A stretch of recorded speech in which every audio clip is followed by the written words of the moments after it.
Welcome to Quail's Knitting Nest. My name is Joy, and I'm happy today to have Karen with me. What? We met, I think, at Unraveled Yarn. I think so too. Which would have been almost 20 years ago. Do you remember when she opened? Not sure about the date. I know my daughter was really young and she's 23 now. Okay. So, yeah. Maybe 15, at least 15 probably. And Natalie's daughter was a baby and she just went to college. So we were both teaching and maybe working at Unraveled Yarn, which was like a hyper local yarn shop because it was literally like down the street. It was so close. It was so nice. Miss that place. I do. It was nice. It was in a rough location though. It was. You had to know it was there and go looking for it. Yeah. Although, I mean, yarn shops are destinations. Yes. But yeah, it wasn't a rough location. So you were teaching classes there, I think, right? Yep. And I was teaching, and then I eventually started working there a few hours a week. Yeah, I worked a couple weekend days or something, I think. Yeah. And that's when we kind of got into the orbit. I'm like, who's this Karen person, you know? So tell us a little about your knitting history. How did you get started? How did I get started? I think my mother must have taught me when I was a kid, you know, the homesick from school thing before the always on cable TV and the internet and the video games and all that stuff. So she was a knitter too? Not that I knew. I never saw her knit anything, but I guess I was bored and she was like, all right, well, we'll haul this out and see if you can do it because I can't play one more game of Monopoly with you. Drive me crazy. Yeah. She would cast on and I would knit and then she would cast off. So I knit doll blankets because apparently my dolls were always cold. Of course. So you would, you go to Woolworths and buy your skein of red heart and she'd cast on and I knit till it was done and then she cast off. And that was all I made for a while. Then I guess in high school, junior high, I saw one of my friends knitting a scarf on the bus. Oh. And I was like, it was one of these school scarf, bright colors and I was like, oh, I think I know how to do that. So then I dragged the box out from the basement and there was an old green Learn How book in there. Oh, yeah. And I attempted to learn how. Well, at least you had sort of a base. Yeah, well, I was kind of working with what was in the box. So what was in the box was mostly skinny metal needles. I did not understand about yarn weights and gauge and things. So I knit the stiffest mitten ever seen by man. And there was not enough yarn to knit 2 mittens. I kind of. So you have 1 mitten. I had 1 mitten, and I kind of quit again for a while. And I picked it up again in college because I learned to spin. Oh, what prompted you to learn to spin? So I was in a reenactment group. Oh, okay. And someone who did spin gave a little class, and I thought that was fascinating. And then I went off for a weekend to some fantasy convention with some friends, and it was very boring. Somebody there was selling little kits with a spindle and some wool. Yeah. So I bought one, and I spent the rest of the weekend spinning a little bag of wool. And after you that, enjoyed that, huh? Completely hooked after that, yeah. So spinning was your gateway to knitting? Yeah, sort I of. made my way back to knitting, yeah.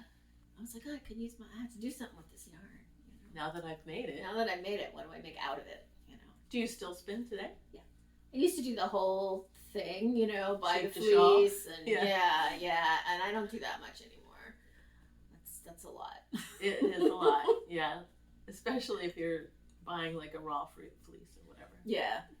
I've tried my hand at spinning maybe a couple times, and I did way back. We had a dog who had all kinds of fur that she would shed, and I collected all her fur and spun up that yarn, and I made a cowl out of it. It didn't catch me like the way it does other people. Yeah. So I didn't really do much with it after that. But now I have this cowl to remember my dog who's been gone for like 10 years. That's cool. So, yeah, my fig cowl. Is that the name? Fig? Yeah, fig. That's a good name. Yeah. Well, tell us about what you're wearing. What am I wearing? This is a pattern by Kate Davies, who is a Scottish designer and knitter. and it is called Smookie, which means like a smock, I guess, in Scots. And so I don't know if you can see stitch patterns. Stand up a little here. bit and maybe approach the camera and see if it's That's better. Yeah, you can see a little bit. So it's all covered with these knit and purl stitch patterns. Yeah, I love it. I love it. The yarn is Manos del Uruguay Feliz. So it's wool and a little rayon, and it's just warm enough for a day like today. Mm. Yeah, we're like in the 50s today. Yeah, and nobody's turned their heat on yet. Right. So. Yeah. Tropical storm Ophelia came through over the weekend. So we had Saturday, Sunday, rain. Monday wasn't too bad, but it was still gray and damp. And then today, it's raining again. Yeah, it's just like this perpetual heavy mist. So. Yeah, it's kind of gross out. Yeah, but it's a good knitting day. It is a good knitting day, yeah. And I'm wearing what's called the Heartwood cardigan by Donna Estin. And this is a fingering weight alpaca yarn called Alpaquita Superfina from Andean Yarns. I made this a few years ago from, this pattern was actually on the cover of Interweave Knits, one of their issues, a couple years back. And it's one of my few fingering weight sweaters that I have. So it's light enough, it's perfect for this time of year. Yeah. I really feel like I need to make a couple more of these. I don't have enough in this weight. I know, I'm always saying, why don't I have this? And then I'll buy yarn for it, and then I'll get distracted by some other. Yes. Squirrel. Yeah. Well, that and the part where I work also part-time at a yarn shop. I teach classes, and so it's good to have made the thing you're teaching. Yes. It's also good to have made the thing you're teaching out of yarn you sell at the yarn shop. Which means that I buy yarn, but then I don't knit the yarn. I knit yarn from the yarn shop. So. Now, how long have you been at this yarn shop? This would be the Yarn Gallery in Reading. Right. I think I went and asked her for a job when my daughter was in first grade. Oh, okay, so it's been a while. Yeah. Because I was bored. I think I was teaching classes there maybe for a year or two before that, and then because Unraveled had closed. It was only open for 3 years. Yeah, it wasn't open very long.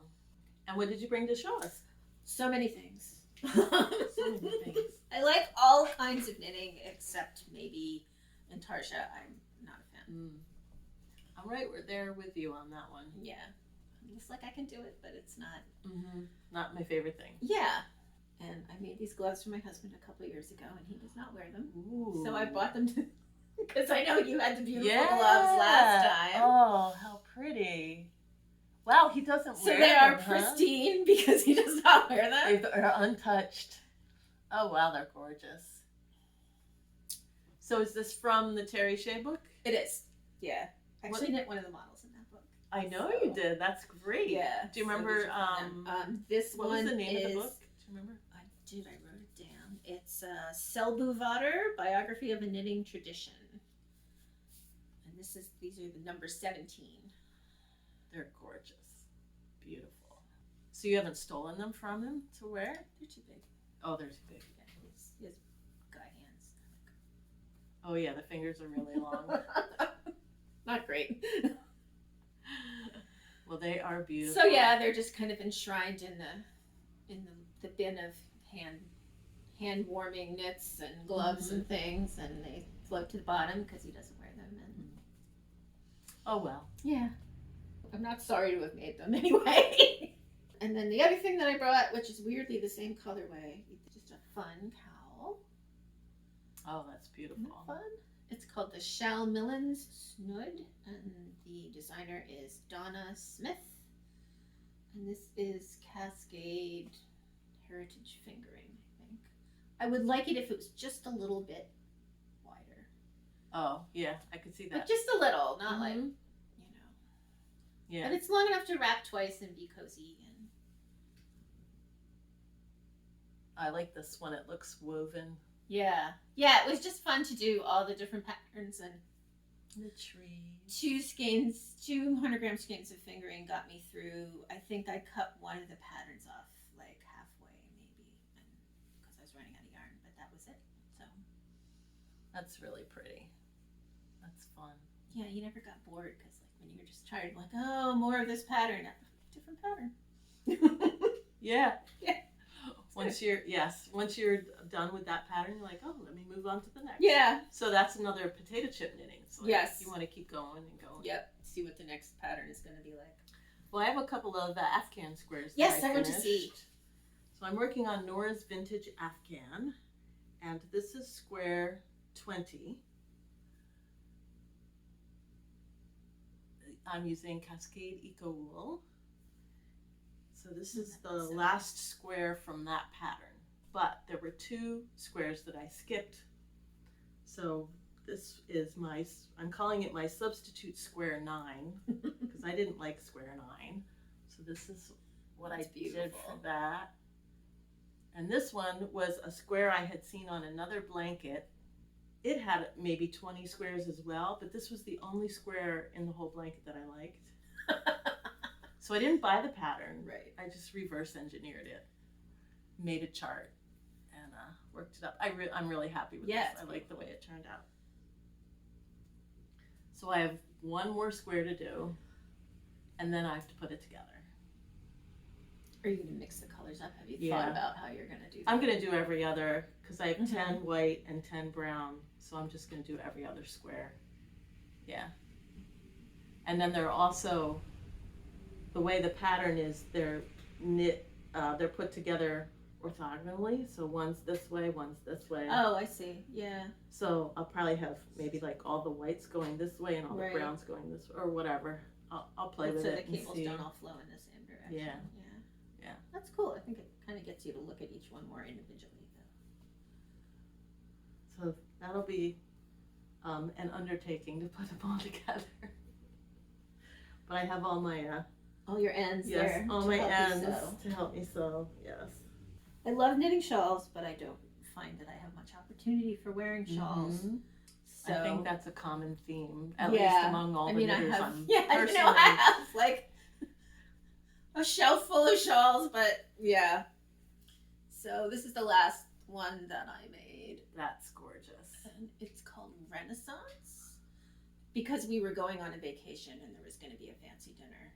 And we did not go on the vacation. Oh, darn. That's disappointing. That's my life. Well, so it goes. But I have a really nice shawl. You now. do? Oh, it has beads. It has too? beads. Yeah, you know it's good.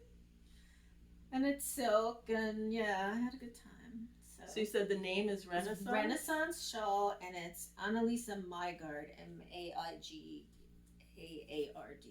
She's Canadian, and she has a lot of beautiful shawl patterns. Oh, yeah. And a lot of them have like this, like more sculptural kind of, you know, got, those like, sort of big holes, and, yeah. Which is, it's just fun. Very, a little bit different. Yeah. Than normal. Yeah. And I like this crescent shape. It sits nice, you know, it sits and doesn't shift around, and this one turned out pretty small, but I was using pretty small yarn. So I think if you used a fingering, it would be, you know, a little bit bigger. So this is lace weight. That is lace weight. weight, Do you remember the yarn? It's Zitron Traumseide, Dream Silk. Okay. So, and this was silk. one. Feels like a dream. One skein was like 800 yards, so that's what this is. Yeah. Yeah. And I had very little left. Was playing yarn chicken a little at the end, but that's beautiful. It worked out. Neat. Well, I'm going to a baby shower in November, so I made a couple of baby items. First one is the newborn Vertebrae. So cute. I love it. So it has this really open front, assuming that you're going to have a bib on the babies. And the back. This is very simple top-down raglan pattern. The newborn size is free, and then she has all the sizes all the way up to adult, which you can pay for. And they all have the same thing where the opening in the front is very large. So just mostly covering your arms and your back. Yep. And I used madelinetosh sock for this, and I had a little bit left over, so I made a hat. Oh my newborn size hat, I hope. And then I made a little pair of socks. And this is billed as newborn socks, but I can't imagine them. Yeah, they look big to me, but we'll see. Whatever. Who knows if they'll even stay on the kid. And then after I finished the sweater, I wanted to make a blanket. So I actually wandered up to the yarn shop to see what kind of yarn she had. And I wound up with Cascade 220 Superwash Merino, which is different than the regular 220 Superwash. Yeah. It's nice. Lovely. It's very soft. Some people find it splitty, but I didn't really find it splitty. So this is a reversible pattern. It's called Sprout Baby Blanket by Heather McVickar. So it's the same on both sides. This pattern was originally, do you remember they used to have, Classic Elite used to send out a weekly email with a free pattern in it years ago. So this was from that. When there was Classic Elite. Yes, back when Classic Elite was a thing. So I had... Oh, and it was supposed to be that sprout yarn. Yes. Was it? Yeah. Which is an Aran weight. Yeah. And I used worsted weight. Lumpy cotton. So I, adjusted the stitch count to make it bigger. But I'm really happy with this. We'll see how it wears. Some people say that it doesn't wear really well. But maybe as a blanket, it won't be like if you're wearing a sweater. Yeah, a sweater. So, it's nice and soft. I like it. And it's washable. Yeah, that's super important. Yeah. This is yet another shawl. That's probably the side, sort of the back, and that's sort of the front. But of course, since it's brioche, you could reverse it. Yeah. And this one is called Unda. And the designer is Leslie Ann Robinson. And this is Manos. It's Manos and it's Superwash, and it's really soft. I love it. Oh, that's beautiful. So, Allegria, that's what it's called.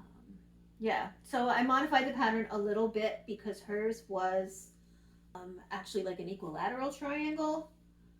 And I didn't like that. Yeah, I just thought I don't like too much hanging down my back. I like more to twirl around, I guess. So this brioche goes all the way to the end. Here is this right. The that's start? Where you start. And then go this way. Yeah, it's gorgeous. Your colors go together really well too. Yeah, I mean that was, they had two colors. That one was mostly dark and one was, so light, so that I thought it would contrast really well. Yeah. It's not quite as good on the other side. It's good, but not. The contrast is not as strong. Yeah. It's more subtle. Yeah, because the variegated has. Well, I find, I don't know if you find this also, but I find with the two color brioche, there's always one side that I prefer. Yeah. Do you have more brioche? Or is that the one only more thing. Brioche collar. You wear it a lot? I do wear it a lot. It's just an open front with and the collar here is brioche, and it's all knit in one piece, which is wild because the brioche, of course, if you've knit any, like 2 brioche rows is like 1 regular row almost. So you kept basically doing short rows on the collar side. Okay. Every so many rows you would do like a couple extra rows to make it hang the same as the rest of the stockinette part of the sweater. Well, that's pretty ingenious on the designer's part. It is. To figure that out, and so that it was technically pretty challenging to make, which, I kind of liked that too. And I just love wearing it. And so since it's brioche here, then it's the color falls basically up reversible. And it's the same. Yeah. Nice. So. Let's see the stitch pattern in there. It's really pretty. The pattern is called Water Bearer. And the designer is Jacqueline, I think it's pronounced Cieslak. And you picked the perfect yarn color for that too, right? Yeah, that's like true. Like a nice light blue for water. Yeah. Oh, that's beautiful. Very nice. This is Magpie Swanky DK. Ooh. Lovely. I've become a Magpie yarn aficionado. Yeah. I've never used it, but I hear good things about it. So. Well, I have something that looks like brioche, but is not. So this is the Tilted Hat by Laura Barker, which was in the last issue of Interweave Knits, which I talked about on the last podcast. So that's her version, which is basically brown and white, I think, or black and white. And so this is my version, which is brown and turquoise, or teal. What would you call that? I think turquoise is... Anyway, it's a blue-green. Yeah, it's very pretty. A favorite color of mine, as you can tell by all the Yeah, you've done a lot. Out with the blues. Yeah. So this was definitely potato chip knitting. This was super fun to make. I'll show you the inside. So there's no... Oh, wow. There's no long floats or anything? No, because it's every other stitch, pretty much. It'd be super warm. Yes. And actually I was surprised, because it's all stranded, how stretchy it is. It's actually quite stretchy. Oh, yeah. It's not as dense as you would think. Yeah. Yeah. But it's got the 2 layers, so it's nice and warm. It's really pretty. And it does look like from the outside, you would just... I know when you first had the link to it, I'm like, oh, it's brioche. And then it wasn't. Right. Yeah. Yeah. And it fits perfect. Oh, yeah. Covers up my ears.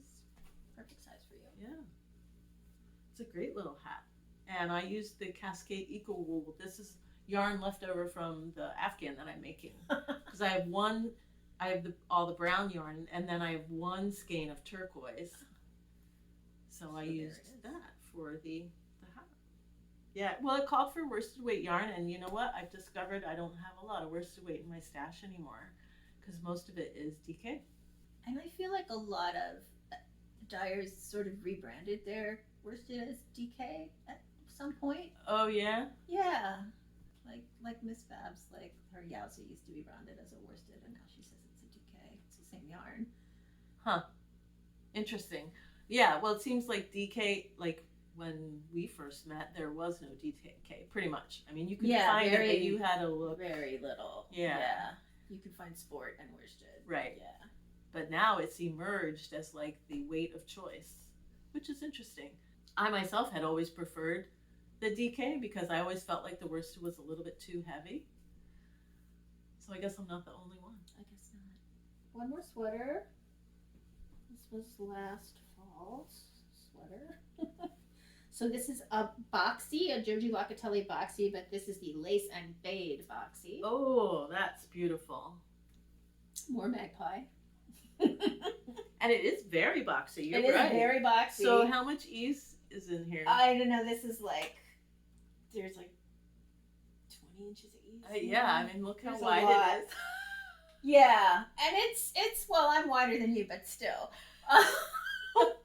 Yeah, it does kind of like drape down at the sides when you're wearing it. So how do you feel about that shape? Not sure. I had fun knitting this sweater, but I can't say that I've been wearing it a lot. I mean, it was so pretty to knit, you know, that I kept being like, oh, this is really fun, but yeah. And it has those lace intervals in between each of the solids. Well, not solid, and these are, so the lace is the mohair silk, the fuzzy stuff. Now, so because it's so boxy, the sleeve looks super really short, but they actually come down all the way down. down. Because the whole sweater comes to here. So yeah. So it's a little also a little weird if you want to like put a coat on or Oh yeah. So almost like it tries to like bunch up in the Yeah. Which a swancha would do too if you were trying to squeeze that or something into with a big dolman sleeve or Interesting. Well, it is gorgeous. I'm sorry, did you say what yarn it was? More magpie. This is Swanky Sock. And I think the fuzzy stuff is called Feather. Is that a kid mohair? Yeah. Nice. Lovely. So these are leftovers from the sweater. Feather Vane Socks by Helen Stewart. Beautiful. Very nice. So they have this nice lace down the front. So pretty. Yeah, I always have socks going usually, so that's my. We do. Yeah. I always have a pair in my bag in case I'm stuck somewhere. Yes. That is my, just in case. I do too. Emergency the socks. Emergency sock knitting, yes. And they go pretty slowly because they're the emergency socks. Right? Yeah, it takes me like 2 months maybe to get through a pair of socks. And I have learned not to make them be a complicated pattern. Right. Yeah. Well, I did go to New Jersey Sheep and Wool, which was the first September. The first weekend of September. And I went on Saturday, and I have some video footage of that, which I'll put at the end of the podcast. And I got a couple of things there. One was our favorite, Red Rope Farm. Yeah. She had a booth there, so I almost always buy a skein of her yarn. I'm slowly collecting enough to do something major with. So we'll see. This is her Tunis. I did make a sweater for my daughter out of this, I think 2 years ago. And it turned out lovely. And then this was a find. It says $18 on the tag, but I got it for $5 in the bargain bin. I love that. This is Finn Corriedale sock weight. And it's sock weight, but I think it's 100% wool. There's no nylon in it. And it's not superwash. So this is from a place called Four Hearts Farm. And she was from Maine, coming all the way to New Jersey. Wow. But I loved this yellow color. And well, you can see when I went to pick up this yarn, the baby that's coming is going to be a girl. So I was looking at the pinks and whatever, but then I saw this yellow and I was just drawn straight to I just love that color. And this is a little bit darker, but I really like that color. Well, I feel like the yellow is like a little more hand-me-downable too. You know, if you have another baby and it's not a girl. Feels great though. I've used Finn before. I can't remember if I've used Corriedale or not, but I know the Finn yarn I've used was really nice. Corriedale has a lot of crimp. It makes a bouncy yarn. And then the last thing I got was a sweater quantity. No, it's not the last thing actually, but anyway. Sorry. This is called Locally Raised Worsted from Jackson Folly. And she's a New Jersey person somewhere. And I got enough of this to make a sweater for my sister because she wanted something in a neutral color. So this is a gray. Super bouncy. I do have a swatch. I knit up out of it and blocked it, and the swatch feels amazing.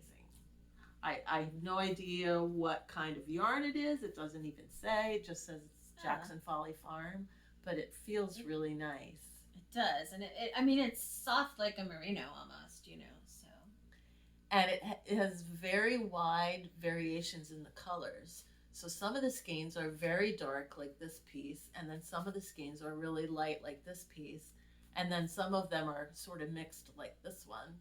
Yeah, you can see it right there. Yeah. How it goes from dark to light. So I'm gonna have to alternate rows for sure, and we'll see how it turns out. So my swatch is ready. I'm actually just about ready to cast on the sweater, so I'll get started on that. It'll be fun. And then the last thing I wanted to mention was there was this booth there called Each Stitch Counts. And they were giving away a yarn ball and this little bag if you donated $5 to their charity. And what they do is they make dishcloths, and then they buy dish soap, and then they donate it to local food pantries. And I had actually seen, I think Natalie, our friend Natalie, has done this before, where she's made dishcloths for that charity and given them to our local food bank. So I had heard of them through Natalie, and then I was kind of surprised to see them there, but I guess they're based in New Jersey. Oh. So that was fun. So I got this little bag, and it comes with it's cotton, clean cotton from Universal Yarn to make dishcloths with. And I got to pick my color. So I went for this. I had I don't know, maybe 5 or 6 colors to choose from. So that was fun. Yeah. So I had a good day at New Jersey Sheep. In the morning, it looked like it was going to rain, but it never did. And then the sun came out and it was sweltering because it was so humid. That was the friends that I had that went. They were saying how humid it was. Yeah, it was, we were dripping. Yeah.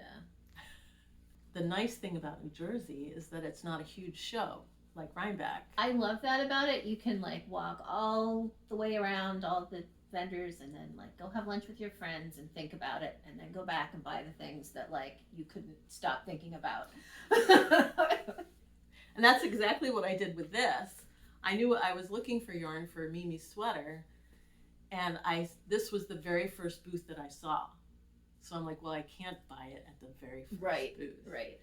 So I said, well, if it's still the one I want and it's still there when I go back, then I'll know it was the yarn for me. And so I did the whole circuit, and I was like, yeah, that's the one I want. And she still had it. So I bought, I think I bought almost all the yarn in this color. In fact, I think I got every single skein that she had of this color. So you have something on the needles? No, on the floor. So I am making the Stephen West Mystery Sock Along socks, and this one is done. It's pretty wild. It is pretty wild. Have you tried it on? I have. I mean, it's not a sock that I'm going to put inside a shoe. Okay. It's going to be a sock that you wear around the house. Okay. You know, it's just too bulky for that. Mm-hmm. All this slip stitching makes it a little chunky. Yeah. Yeah. But it is fingering weight yarn. It is. It is sock yarn, and it's pretty tightly twisted. Plucky knitter, plucky feet from my stash, I think. I'm always looking for something to do with this super bright pink. I'm not even sure why I have this super bright pink. Not your normal purchase? It is not. I mean, I love it, but it is not something I envision myself wearing, typically. Mm-hmm. So then, if you wear it just at home... But these were called the Contrast Blast socks. So I said to myself, well... You need a good contrast. Yeah, a blast of contrast. And you definitely got that. That's what this will be. So, and it was fun. They're all slip stitch patterns, except for this one little cable. So this up here is not stranded. This is not. It's slip stitch. Okay. Yep. And then you change the slip stitch, and then it even has a slip stitch heel. And then there's a cable here? There is a little cable up the gusset here. You see that? Huh. That's different. It is different. I think that's actually the part I like the least about it. Oh, okay. Because it kind of puckers it up here. Yeah. Because the cable, it doesn't stretch the same way as the rest of the fabric. Mm-hmm. I was watching a podcast recently where she is going to do the October mystery shawl along that he always does. Mm-hmm. And she said that she doesn't care if she's going to like the final product or not, because she's going to have fun doing the knitting. Exactly. She's going to have fun doing the knitting, and she said she's going to learn something. Mm-hmm. She said she always throws before. Right. Yeah. Mm-hmm. Yeah. Well, these were certainly a kind of sock I've never made before. Actually, they were a lot of fun. The slip stitch heel is a really good idea. Yeah, in terms it's going to wear really well. Mm-hmm. Yeah.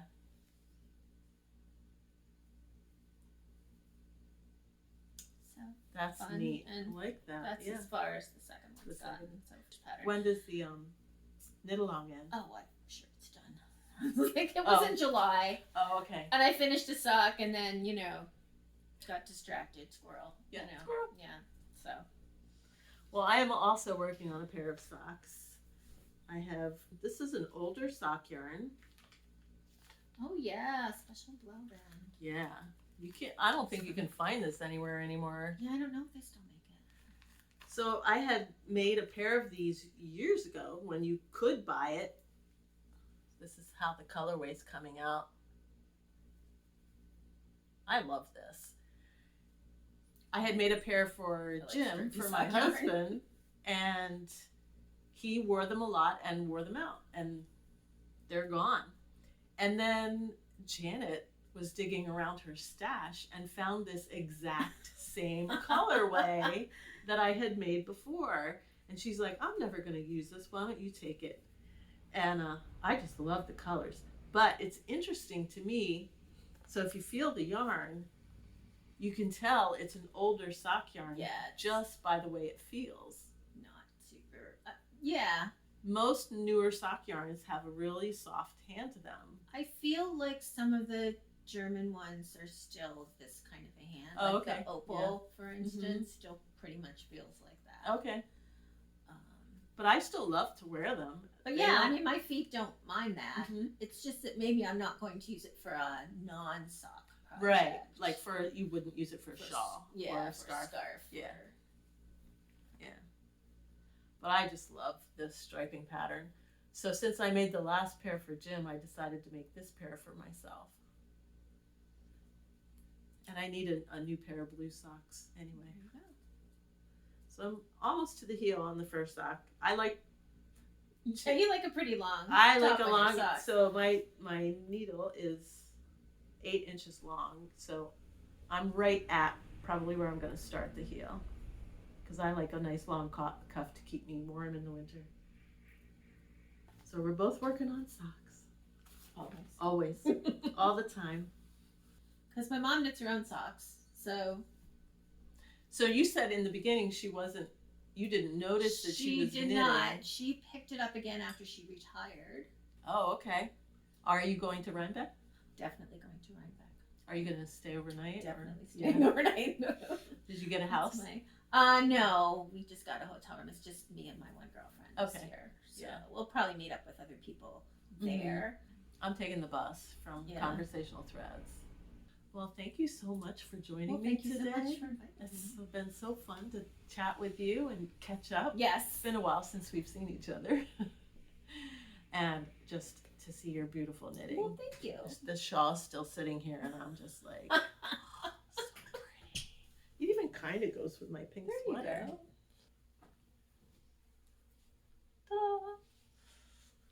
Vacation thing, so I wanted something that was just pretty but not really warm. Right. Yeah. Right. And it's also a Caribbean color too. Love it. All right. Thank you so much. You're welcome. Thank you. Goodbye. Have a great day, and we'll see you next time.